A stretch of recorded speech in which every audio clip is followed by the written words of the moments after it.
Warm good evening to everyone. My name is Divya Shah. I'm from Radio Diva. It's a little journey that we started almost 2 years back, and now we have completed 2 years of knowing, understanding concepts of mental health and other concepts. Also, some beautiful speakers have graced the platform of Radio Diva, and we have learned so much. I think all of us who have been regular, we can vouch for it that we are not the same person that we were when we started the journey. So it has been an amazing journey so far. So please follow us on Insta and Facebook and be part of this happy go lucky community that we all have started together.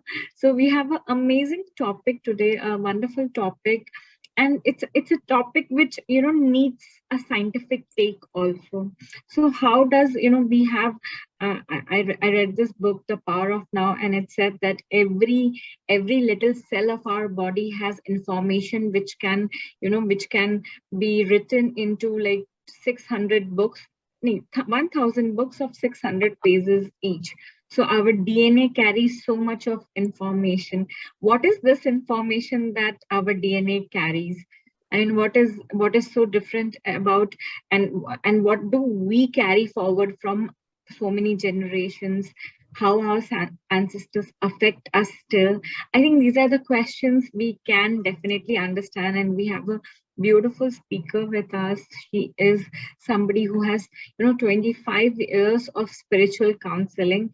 She connects people at really inner level, and she has been successfully dealing with clients with mental, physical and emotional problems. She has been proactively trying to help out people, reach out people, and try and make a difference in many people's life.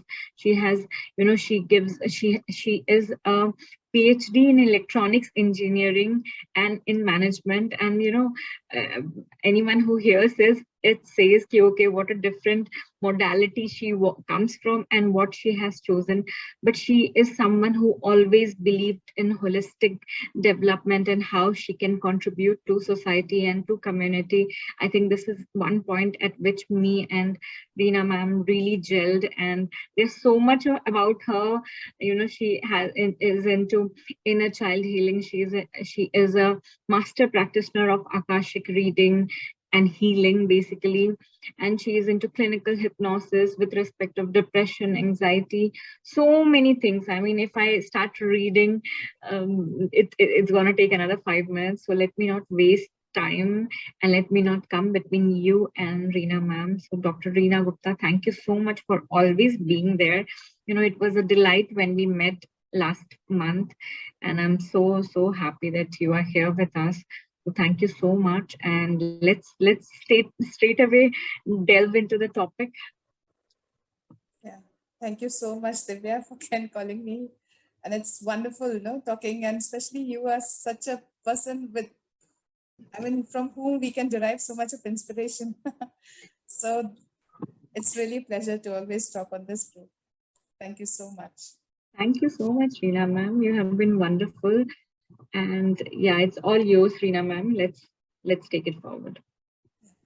So today's topic, we were talking about ancestors. You'll have to be a bit loud, Reena ma'am. A bit. Okay, right.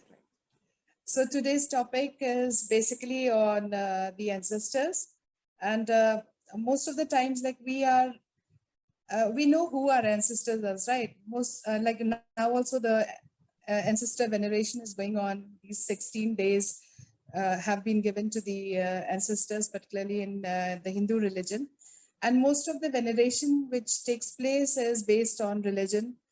Um, Not very, people believe that's not very scientific because everything is based out of religion, which the pundits and the people who are in charge of the religious organization, they have organized this in such a way that everything goes down, percolates down to religion.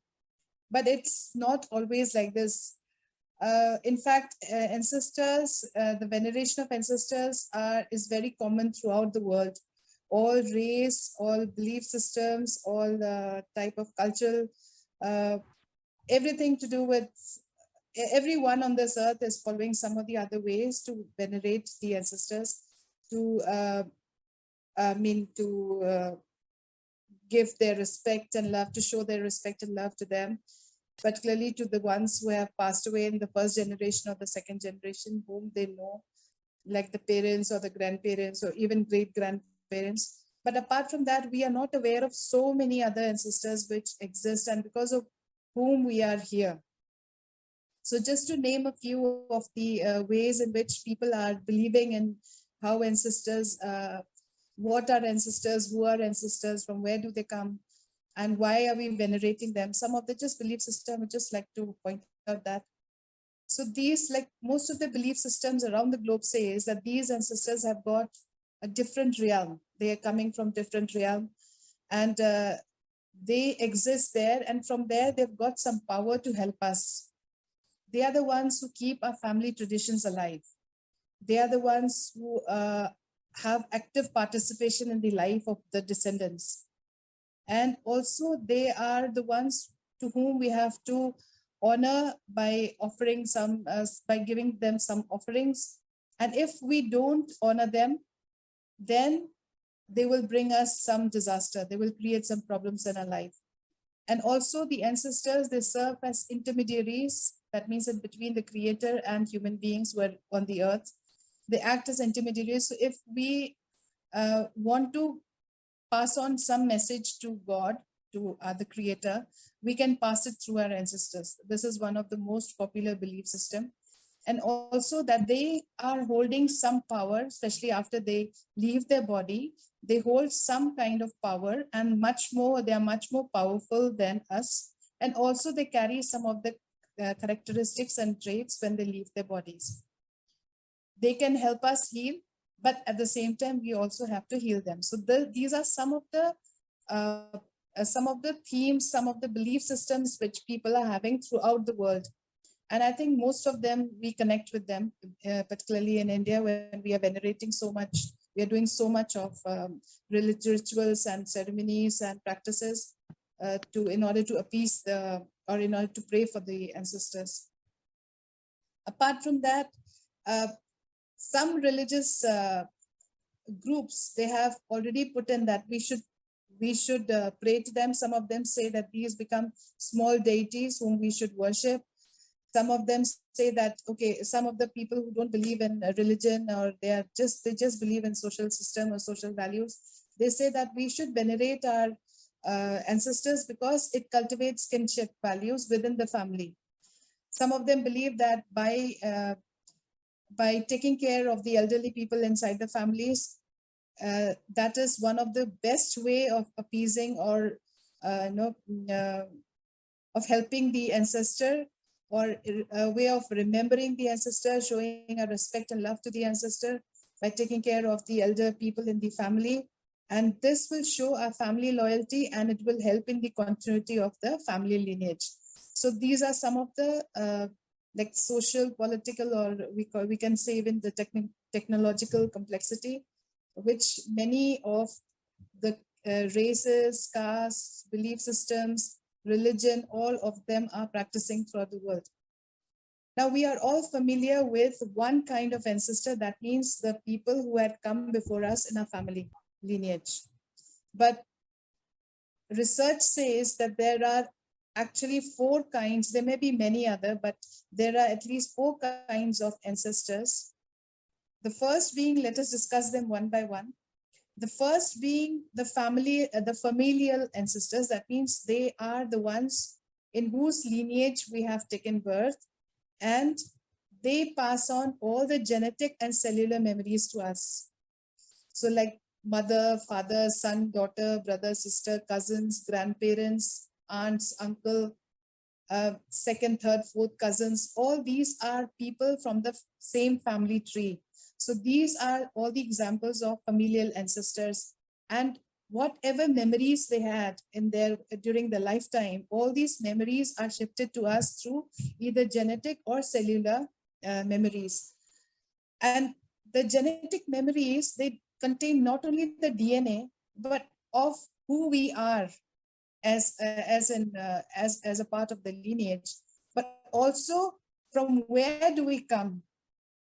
So that is most important. So people who are studying these family constellations, family tree. They also find out from where do they belong, which place do they belong, so that by knowing the roots of the place from where these ancestors have come, we can again trace ourselves back to the culture, to the food habits, to the rituals, and also to the dance, the singing, that means the folklore. We get reacquainted to all those which the ancestors may have abandoned. So this is one of the best way of finding out not only who we are in the family tree as a family tree, as a part of the lineage, but also from where do we belong. So the DNA of the ancestors will definitely show us this. Another thing is the cellular memories, which is passing on from one generation to the other. This is basically many of the scientists, many researchers, many psychologists, they have studied this, and they found out that these cellular memories is the study of how a generational trauma is being passed from one generation to the next generation. So what we know as the ancestral curse, what we know as the bad deeds of the ancestors, and how we are repaying them and how they are creating problems in our life. Because of that, most of us are doing rituals, etc., etc. These are the things which are coming from the cellular memories. That means the cells are holding this kind of information from DNA and through intercellular memories. It is being transferred from one generation to the other, and we can find out from which ancestors is coming what. There are studies which can do this. Of course, even in my practice as a healing of the ancestral tree, I also find out which ancestor is responsible for whatever kind of blockage, be it mental sickness, be it physical, be it a kind of finance related problem, or be it property related, be it legal problems, whatever. So from which ancestor this type of problem is coming, we can find out through this familial ancestor. Okay, so there have been many studies. Like one study I can say is one very important study. There's a person called Dr. Joy Dagroy. She had done this kind of studies. She had done it on the slave syndrome. So what is the effect of the post-traumatic slave syndrome? In this study, she found out that she studied a population which was who belonged to a community of slaves, or maybe some family member was a slave. The ancestors were slaves. So she found out that how the experience of being a slave, how it translated from one generation to the other, and how people today still believe in that, though they don't know what slavery is, because all are now independent and they're all living in an independent world, a free world, but still how their minds are still attached to that ancestral memory of being a slave. So they would not like their people, most of the community who were slaves, their descendants would not like their children or even themselves to go around from one place to the other. That means they don't like traveling, because traveling means displacing themselves from one place to the other. And therefore, they feel that if they are displacing themselves from one place to the other, those ancestors have actually faced harassment, or maybe raped, or maybe they were killed. So they all want to be a part of the same community together. They want to be binded together. So this mental setup is still, they're holding this mental setup since that time when the ancestors were, or the community to which they belong. They're still holding that belief in themselves. So they don't know why, but it is because their ancestors were slaves and they used to live in a particular environment, and they had some issues with the kind of life they had led them. So that is being transferred from one generation to the other, and now people still feel that our safety is in staying together. So we should not go here and there. They will not allow the children to even join some party. They will not allow children to go overseas. They plan overseas trip because of this particular problem. So she had done a lot of work on this, and from that thing she actually went and found out which ancestor was responsible for all these generations mindset for having the belief of abandonment, neglect, addiction, and abuse. So you will find in most of the Americans especially Afros who are living in America, you will find most of them are drug addicts, or some of them have taken up, most of them are rebels in the society. This is because they have got this ancestral mindset, and almost everybody is behaving in the same way. So it is because they are relating themselves to that particular memory of the ancestor. So this is one. The second type of ancestors are ideological ancestors. These ideological ancestors are those ancestors who pass on the ideas, the information, the inventions, and innovation.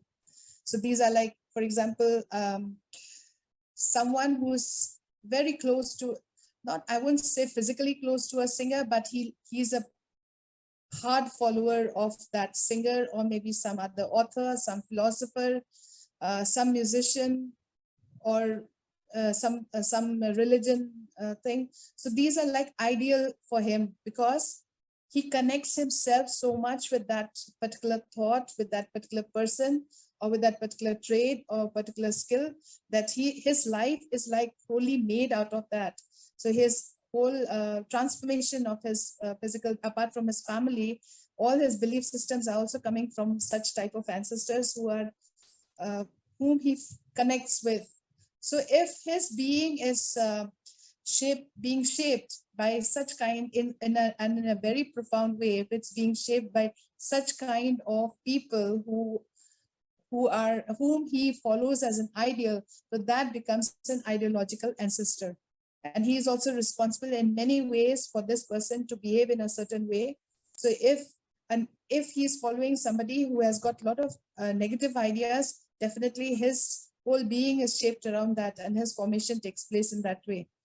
And if he's following a person who is a very positive, so many of them will follow painters, they like the philosophers, some authors, and I've heard so many of them say that this motivational speaker has actually changed my thought process.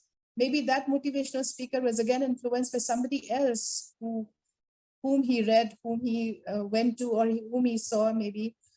So this way, these ancestors, they may be living or they may be dead, but these are those people who can influence you, and they can shape your physical being, and they can shape your whole existence on the earth. So these are all ideological ancestors. So they may be like even elementary school teacher, the teacher who is to teach you in nursery, KG, she also can be your ideological ancestor. There's some religious or some historical figure can be that ideological, some television producer, some filmmaker, some he can be an ideological ancestor who can shape your whole being. They can impact by their creation, they have impacted your life. And so this is how we also can get affected by these ancestors. The third type of ancestor is basically, so these are called as relational ancestors. Now, these are those ancestors who pass on their affinity based, like they are giving some sort of an edge over the others. And a very, I would say a very good example of this is being in a community which is related to a particular group, maybe a religious community, or maybe a club, a membership of a club, or maybe being in the same community, in the same caste. So they are not related to you by blood, but they're related to you by affinity. So whatever affinity they have, you have to, and another good example I can think of now is a Sardar. So if they are not related by blood, but being a Sardar only helps you out in so many ways. They will help you get food. If you are hungry, you don't have money for food, they will help you get food. If you have a problem in getting some sort of jobs, they will help you maybe with that job because you are a Sardar. So that it's an affinity-based advantage which you get out of being a part of the community, or being a part of some membership club, or being a part of whatever. Like again, I can quote you an example. Like suppose, I mean, these people who were whites, like the colonial people, the colonists. So yes, being a part of Radio Diva, thank you, Sarika. So that is also a sort of a relational ancestorship. So if this Radio Diva continues further and we pass it on to our future generation, definitely this is going to become a very good type of relational ancestor. So another good example of this is the white Americans and the black Americans. The black Americans would always talk of it in such a way that they might talk about slavery all the time because their ancestors have been slaves for a very long time, for many centuries. But the white Americans, they might say it in this way that, look, I never owned a slave, but that doesn't mean that that affinity of being a white has not come to him. Maybe he's more affluent, maybe he is more wealthy, he has more of health than the black Americans, though now they're at par, but still some belief system, some social inequities, some wealth or health between the white and black Americans are still existent. So this is also a very good example of a relational ancestor. Another type of ancestors we have is environmental ancestors. So this environmental ancestor is basically meant to pass on the wisdom from the nature. So nature is not only about trees, it is also about animals, it's about insects, it's about celestial bodies, it's about rivers, oceans, plants, seeds. So collectively, this is called as nature. And people who are trying to protect it, they're studying it, not only protecting it, but they're trying to study the nature, and they're passing on this information from one generation to the other. They are passing on this wisdom of the nature. They are studying nature, and they're passing on to this generation. They are also called as environmental ancestors. And so we, as the descendants of these ancestors, it is our responsibility to again carry forward whatever these ancestors have given us to our future generations, so that all knowledge and wisdom which we have attained, apart from our family, apart from all the other ancestors, we can pass it on to the next generation. We can preserve them. We can understand how nature can affect us in so many ways, because nature teaches us so many things. Nature teaches us how to be resilient. Nature teaches us how the waves of the ocean are separate from one wave of an ocean is separate from the next wave, which is coming and hitting the beach. So nature teaches us so many ways how to decentralize us, how to be interdependent, how to be transformative, how to be adaptive.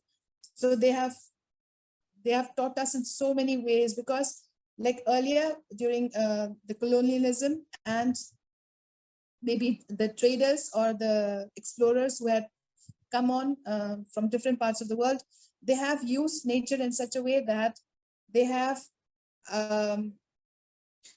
used the land.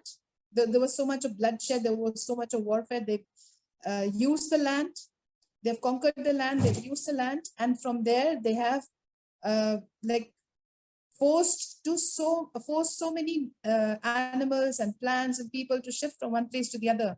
And every time nature in itself has adapted to this. So from nature we can learn so many things, and the people who are actually concerned about the environment, who are studying all this, like somebody must have studied how a plant functions, somebody must have studied that it's maths, which is all over the universe, which is playing in the form of different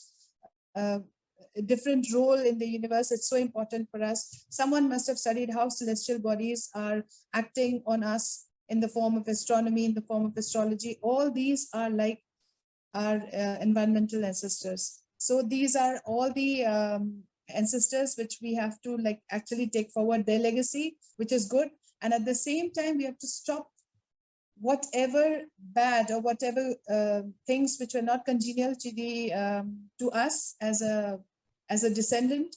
We should stop that. We should put a stop to all this so that we don't carry this forward to our descendants.